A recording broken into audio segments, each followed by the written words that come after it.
चला नमस्कार विद्यार्थी मित्रांनो, टेट 2025 तुमचं राष्ट्रीय शैक्षणिक धोरण अर्थात एनईपी 2020 एकूण 50 क्वेश्चन घेतलेत आणि हेच प्रश्न तुम्हाला येतील, यात काही शंका नाहीये. या बस एकदम इम्पॉर्टंट 50 क्वेश्चन त्यातले काढलेले आहेत. शिक्षक अभिज्ञता व बुद्धिमापन चाचणी टेट 2025 साठी महत्वाचे क्वेश्चन. आता या ठिकाणी आपण येऊया बघा. पहिला असेल तर आपली टेस्ट सिरीज आहे, ज्यांना जॉईन करायचं ते करा, कारण आता 24 तारखेला पहिला पेपर होणार आहे. टेटची ऑनलाईन सिरीज आहे, 199 फीस टोटल 10 पेपर आहेत, प्रत्येकाचं विश्लेषण आहे. पेपर सोडवला की लगेच तुमचा निकाल करणार आहे, तुमची रँक किती ती पण तुम्हाला कळणार आहे. श्री अकॅडमीचं आपलं ऍप आहे. काही प्रश्न किंवा काही प्रॉब्लेम असेल तर हा नंबर दिलाय, या नंबरला हे श्री अकॅडमी लोगो आहे. या व्हिडिओच्या डिस्क्रिप्शन मध्ये त्याची लिंक आहे, ती जाऊन डाउनलोड करा. डाउनलोड केल्यानंतर रजिस्ट्रेशन करा आणि केल्याच्या नंतर हा लिंक कोर्स दिसते का, या लिंक कोर्सवर तुम्हाला ते तिथे उपलब्ध आहे. इथे ई बुक मध्ये नाही, टेस्ट सिरीज मध्ये नाही, ई बुकच्या खाली लिंक कोर्स म्हणून आहे, कोर्सेस त्या ठिकाणी तुम्हाला टेस्ट सिरीज. ठीक आहे, चला तुमचा वेळ घेत नाही मी, लगेच सुरुवात करूया. राष्ट्रीय शैक्षणिक धोरण 2020 कोणत्या वर्षी जाहीर झालं? आता हा इथं प्रश्नामध्येच उत्तर दिले, पण हा प्रश्न तुम्हाला येऊ शकतो बघा. राष्ट्रीय शैक्षणिक धोरण कधीच आहे? 2020चं. तुम्हाला काय विचार कोणत्या वर्षी? 2020. तुमचा वेळ न घेता क्वेश्चन आन्सर घेतोय. चॅनलला सगळ्यांनी लाईक करा, शेअर करा, सबस्क्राईब करायला विसरू नका. Total question 50, most important. तुमचा वेळ थोडा घेत नाही, मला 100% काळजी आहे. 24 ला पेपर आहे. चला, एनईपी 2020 नुसार नवीन शैक्षणिक रचना कशी आहे ही पाठ करून टाका. हा प्रश्न येणार आहे. 5 + 3 + 3 आणि +4. 100%. पहिले 5, नंतर 3, नंतर 3, नंतर 4. ठीक आहे, सी उत्तर. पुढचा प्रश्न, फाउंडेशनल स्टेज साठी वयोगट कोणता? कोणता वयोगट आहे? तर नंबर 1 3 ते 8. 3 ते 8 चा हा जो वयोगट आहे फाउंडेशनल स्टेज साठी आहे. खालचं मूलभूत साक्षरता आणि संख्या ज्ञान यासाठी वयोगट कोणता? कोणता वयोगट? तो आहे 6 ते 8. या दोन्ही मध्ये गलती करू नका. फाउंडेशनल किती? 3 ते 8 आणि मूलभूत साक्षरता आणि संख्या ज्ञान यासाठी वयोगट 6 ते 8 आहे. नंबर तुमचा पर्याय क्रमांक 1 करेक्ट उत्तर आहे. पुढचं, हा चला 50 क्वेश्चन संपूर्ण घेतोय, काळजी करू नका. याचा बाहेरचा एक क्वेश्चन जाणार नाहीये. एनईपी 2020 नुसार उच्च शिक्षणासाठी कोणता नवीन आयोग स्थापन होईल? आता उच्च शिक्षणासाठी कोणता नवीन आयोग स्थापन होणार आहे? तर HECI, HCL, CL या लक्षात ठेवा. त्याच्यानंतर शाळामध्ये कोणती भाषा मातृभाषा म्हणून वापरण्याचा सल्ला आहे? शाळामध्ये कोणती भाषा मातृभाषा म्हणून वापरण्याचा सल्ला दिला? कोणती भाषा? इंग्रजी, हिंदी, मातृभाषा की संस्कृत? मातृभाषा. मातृभाषेचे शिक्षण आहे. चला, नॅशनल कॅरिक्युलम फ्रेमवर्क आहे, थोडस इथं नॅशनल कॅरिक्युलम फ्रेमवर्क कोण रचना याची करणार आहे? एनसीटी कोण करणार आहे? तर NCERT त्याची रचना करणार आहे. चला, पर्याय क्रमांक बी आहे. त्याच्यानंतर शिक्षणाचा सर्वात महत्वाचा हेतू काय? परीक्षा देणे, गुण, कौशल्य विकास की नोकरी? नेमका काय शिक्षणाचा उद्देश महत्वाचा? तर कौशल्याचा विकास करणे. माध्यमिक शिक्षण टप्प्यात किती वर्ष आहे? बघा, माध्यमिक शिक्षण टप्प्यात किती वर्ष आहे? 2 वर्ष, 3 वर्ष, 4 वर्ष की 5 वर्ष? आपण आताच वरच प्रश्न पाहिला तो, शिक्षणाचा अकृत बंद किती आहे? तर किती आहे? माध्यमिक 4 वर्ष. त्यानंतर एनईपी 2020 मध्ये कोणत्या तत्वावर भर दिलेला आहे? एनईपी मध्ये कोणत्या तत्वावर भर आहे? तर कौशल्यावर भर दिला आहे. पाठांतर नाही, निबंध नाही, काही नाही. चला, शिक्षक प्रशिक्षणासाठी हा प्रश्न स्टार्ट करा, महत्वाचा आहे. येऊ शकतो, शिक्षक प्रशिक्षणासाठी कोणती संस्था जबाबदार आहे? कारण तुम्ही शिक्षक होतात त्याच्यासाठी एक्झाम देताय, त्यामुळे तर NCTE ही संस्था यासाठी जबाबदार आहे. पर्याय क्रमांक सी तुमचं करेक्ट उत्तर आहे. शैक्षणिक प्रशासनासाठी एनईपी 2020 मध्ये कोणती संकल्पना देते? 12 नंबरचा क्वेश्चन. टोटल 50 क्वेश्चन आहे तुमचे. तर केंद्रीकरण आहे कारण नाही, खाजगीकरण होणार नाही, राष्ट्रीयकरण आहे, तर विकेंद्रीकरण आहे. अभ्यासक्रम तयार करणारी संस्था, आता ही अभ्यासक्रम करणारी संस्था कोणती आहे? UGC अभ्यासक्रम तुमचा तयार करते का? तर NCERT हा काय अभ्यासक्रम करणारी संस्था? 2. 14 प्रश्न, समावेशक शिक्षणाचा अर्थ काय? कुठलं समावेशक शिक्षणाचा अर्थ? तर काय रे बाबांनो, सर्व विद्यार्थ्यांना संधी. समावेशक यातच अर्थ होते की सर्व विद्यार्थ्यांना संधी देणे. एनईपी 2020 मध्ये मुलांची मूल्यमापन पद्धती कशी असणार आहे? तर कशी असणार आहे? परीक्षा आणि आधारित आहे का? सतत आणि सर्व कसं असणार आहे? बी तुमचा करेक्ट आहे. त्याच्यानंतर 16 नंबरचा क्वेश्चन, शिक्षकांची गुणवत्ता वाढवण्यासाठी कोणती परीक्षा प्रस्तावित आहे? कोणती परीक्षा प्रस्तावित आहे? तर CTET. कोणती आहे? नीट, टीईटी, एनटी, सीटीईटी. पर्याय क्रमांक 1 उत्तर आहे. उच्च शिक्षणात प्रवेशासाठी कोणती चाचणी प्रस्तावित आहे? कशासाठी? उच्च शिक्षणासाठी. तर कुठली? CUET. हे लक्षात ठेवा, याच्यावर प्रश्न येऊ शकतो. यातले सगळे महत्वाचे इम्पॉर्टंट क्वेश्चन आपण घेतले. बी, NAP 2020 नुसार शिक्षण कोणत्या वयोगटासाठी अनिवार्य करण्यात आलं आहे? कुठला वयोगट आहे ज्या वयोगटासाठी अनिवार्य केलंय? 3 ते 18चा वयोगट आहे. किती? 3 ते 18. 6 ते 14 होतात, 18 केले. व्यावसायिक शिक्षण कोणत्या टप्प्यावरून सुरू होईल? फाउंडेशनल व्यावसायिक शिक्षण कोणत्या टप्प्यावर? मिडल, तर माध्यमिक या टप्प्यावरून व्यावसायिक शिक्षण सुरू होईल.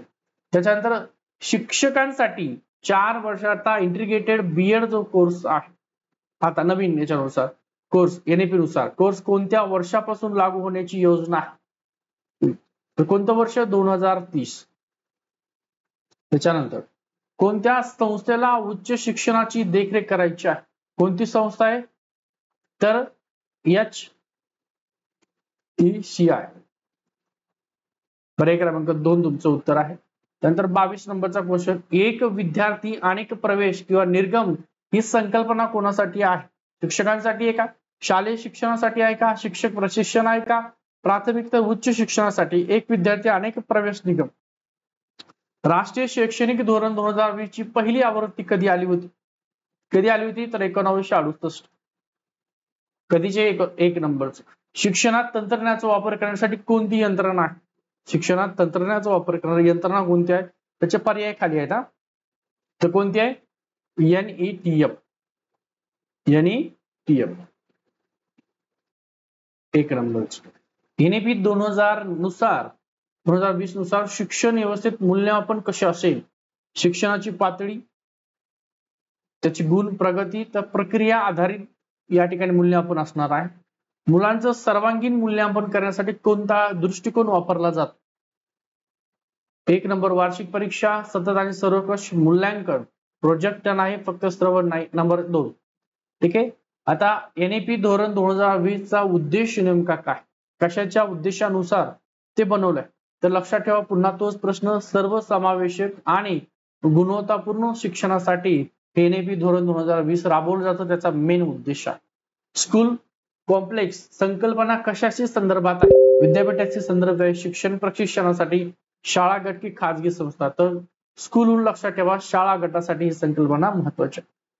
भारत केंद्रित शिक्षण ही संकल्पना कोणत्या धोरणात आहे? कोणतं धोरण आहे? त्या धोरणामध्ये संकल्पना आहे. तर हेच जे आपण बघतोय NAP 2020 च्या धोरणामध्ये ही संकल्पना कुठली? भारत केंद्रित शिक्षण, NAP 2020. आता NAP 2020 नुसार कोणत्या गोष्टीवर सर्वाधिक भर दिलेला आहे? पाढे पाठ करणे का? पाठांतरावर भर आहे का? कौशल्य आणि जीवन शिक्षणावर? ब तुमचं डी गुणवर नाही. आता शिक्षकांची भरती कोणत्या निकषावर आधारित असेल? जे शिक्षक आहेत, शिक्षकांची भरती कोणत्या निकषावर? तर शैक्षणिक गुणवत्ता आणि शिक्षक पात्रता या घटकावरती आधारित असणार आहे. कोणत्या वर्षापर्यंत NAP पूर्ण अंमलात येईल असा उद्देश त्या ठिकाणी ठेवलेला आहे? तर 2030 पर्यंत हे NAP 2020 धोरण आहे पूर्णपणे अंमलात येईल असं ठरलेलं आहे. किती? 2030 लक्षात ठेवा. 36 नाहीये, 30 आहे. पुढचं, NAP नुसार प्रत्येक विद्यार्थी कोणत्या प्रकारे शिकावा असं त्याचं म्हणणं आहे. ठीक आहे. तर त्यांच्या कसं सामूहिक, स्पर्धात्मक, फक्त पुस्तकी, तर त्याच्या गतीने तो विद्यार्थी शिकावा. NAP 2020 अंतर्गत कोणती नवीन संस्था शिक्षणासाठी तयार होणार आहे? राष्ट्रीय शैक्षणिक तंत्रज्ञान मंच, CBSE, नेमकी कोणती संस्था? तर लक्षात ठेवा, NETF. NETF. तर राष्ट्रीय शैक्षणिक तंत्रज्ञान मंच हा नवीन संस्था शिक्षणासाठी तयार होणार. हे लक्षात ठेवायच्यावर तुम्हाला डायरेक्ट विचारतील किंवा मराठीत देतील. मराठीत तुम्हाला दिलं तर राष्ट्रीय शैक्षणिक तंत्रज्ञान मंच देतील किंवा NETF देतील, एवढं बस. मातृभाषेत शिक्षण देण्याचा सल्ला कोणत्या इयत्तेपर्यंत आहे? कोणत्या? तर इयत्ता 5वी पर्यंत. कोणत्या धोरणात मूलभूत साक्षरतेसाठी मिशन सुरू करण्यात आले? मूलभूत साक्षरतेसाठी मिशन कोणतं धोरण आहे? ते जे आपण सध्या पाहतोय तेच धोरण का? तर बघ, निपुण भारत धोरण. लक्षात ठेवा, महत्वाचा क्वेश्चन आहे. निपुण भारत धोरणामध्ये तरतूद आहे. NAP 2020 नुसार कोणता अभ्यासक्रम अधिक लवचिक आहे? जुना अभ्यासक्रम, नवीन बहुआयामी अभ्यासक्रम. नंबर बी तुमचं उत्तर आहे. बघा उत्तर, प्रश्न आणि उत्तर त्यासाठीच घेतोय की जास्त तुम्हाला वेळ लागू नये. 2च्या स्पीडने पाहिलं तरी तुमचे सगळे क्वेश्चन कव्हर होतील. एकदा दोनदा बघून जा, सगळे प्रश्न याच्या बाहेरचा जाणार नाही. शिक्षण धोरणात बहुभाषिकतेचा कोणत्या भागात समावेश आहे? कोणत्या भागात आहे? तर अभ्यासक्रमामध्ये. मूल्य शिक्षणावर भर दिला आहे. मूल्य शिक्षणावर भर दिलाय का? याच्यामध्ये तुम्हाला थोडक्यात तर नाही, थोडासा होय. मूल्य शिक्षणावर तर मेन एनईपी धोरणाचा भर आहे. माध्यमिक टप्प्यात कोणती इयत्ता येते? आता कुठला टप्पा? तर माध्यमिक टप्प्यामध्ये कोणती इयत्ता येते? कुठली? 9 ते 12. तर नवीन तुमच्या एनईपी नुसार किती? बी तुमचा पर्याय आहे, 9 ते 12 ही इयत्ता येते. त्याच्यानंतर अभ्यासक्रम विकसित करणारी सर्वोच्च संस्था कोणती आहे? तर कोणती? NCERT ही तुमची संस्था आहे. पर्याय क्रमांक सी करेक्ट आहे. शिक्षणामध्ये समता आणण्यासाठी एनईपी कोणती भूमिका? कशासाठी? शिक्षणात समानता आणण्यासाठी किंवा समता आणण्यासाठी. तर प्रवेशामध्ये समानता असणार आहे. त्यानंतर शिक्षकांसाठी लागणारा किमान अभ्यासक्रम काय आहे? काय किमान अभ्यासक्रम? 4 वर्ष इंटिग्रेट. नवीन आपण काय बघतोय? एनईपी 2020 बघतो, लक्षात ठेवा. त्यानंतर एनईपी नुसार शिक्षणात कोणते मूल्य महत्वाचं आहे? तर कोणतं? विचार आणि सर्जनशीलता. मी जास्त तुमचे पर्याय घेत नाहीये, त्यामुळे तुम्ही फास्ट बघू शकता. आता विद्यार्थी केंद्रित शिक्षण म्हणजे काय? काय विद्यार्थी केंद्रित शिक्षण म्हणजे काय बाबांनो? तर विद्यार्थीच्या अनुभवानुसार किंवा त्याच्या अनुभवावर आधारित शिक्षण. मूल्यमापन प्रक्रिया कशी असेल असं एनईपीने सुचवलेलं आहे. कशी आहे मूल्यमापन प्रक्रिया? तर सर्वांगीण विकास केंद्रित असणारी ही मूल्यमापन पद्धती असावी. त्यानंतर 47 नंबरचा क्वेश्चन तुमचा, एनईपी 2020 मध्ये लवचिक अभ्यासक्रम याचा अर्थ काय? लवचिक अभ्यासक्रम याचा अर्थ काय बाबांनो? अभ्यासक्रम वारंवार बदलणे, विद्यार्थ्याच्या आवडीप्रमाणे विषय निवड. करेक्ट आहे. त्याच्यानंतर फक्त कला विषय नाही, एकच अभ्यासक्रम सर्वांसाठी, हे पण नाही. 48 नंबरचा क्वेश्चन तुमचा, शिक्षण हे मूलभूत अधिकार आहे, संकल्पना कोणत्या कायद्यात आहे? कोणता कायदा आहे? तर आरटी ऍक्ट 2009 नुसार शिक्षण मूलभूत अधिकार ही संकल्पना कायद्यामध्ये. एनईपी 2020 नुसार शिक्षणाचं अंतिम उद्दिष्ट काय? आता फायनल उद्दिष्ट काय शिक्षणाचं? तर काय? मूल्य आधारित आणि जीवनक्षम बनवणे हे महत्वाचं अंतिम उद्दिष्ट आहे. एनईपी मध्ये विद्यार्थ्यांना कोणती मूल्ये आत्मसात करायला सांगितली आहेत? तर कोणती? नंबर 1 नैतिकता, सहिष्णुता आणि सर्जनशीलता. पर्याय क्रमशील. हे टोटल तुमचे 50 MCQ आहे आणि हे IBPS ने तुम्हाला मागच्या वर्षी यातलेच क्वेश्चन विचारले आणि साधारणतः एनईपी वर तुम्हाला जे काही 2 ते 3 4 प्रश्न विचारतील, या बाहेरचा प्रश्न असणार सेम हेच प्रश्न तुम्हाला विचारतील. ठीक आहे.